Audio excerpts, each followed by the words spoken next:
Hello everybody, this is Chang. Today I would like to tell you apart from the chapter 4, End of a Flight. Let's start. As he started off in the direction of the chestnut tree, he heard the girl calling him back. "Do you want me to leave you a little of my food?" Jober asked, slightly relieved. "I am going to lay an egg with the last strand in my body. I am going to lay an egg, my good cat.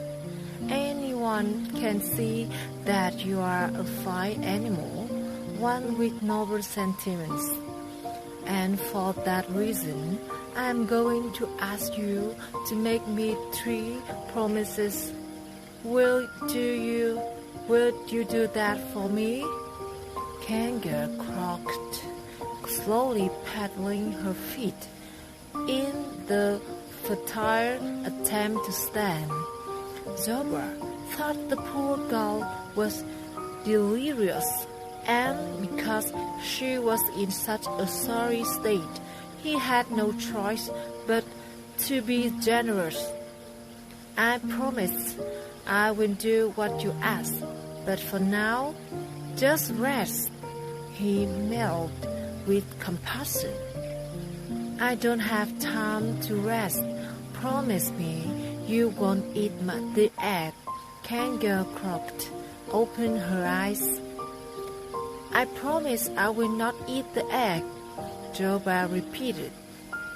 "Promise me that you will look after it until the chick is born," she squawked, holding her neck a little higher. "I promise I will look after the egg until the chick is born." "And promise me that you will take it to fly," Kenya gasped, staring directly into the cat's eyes. Then Zober knew that the poor girl was just not delirious. She was totally mad.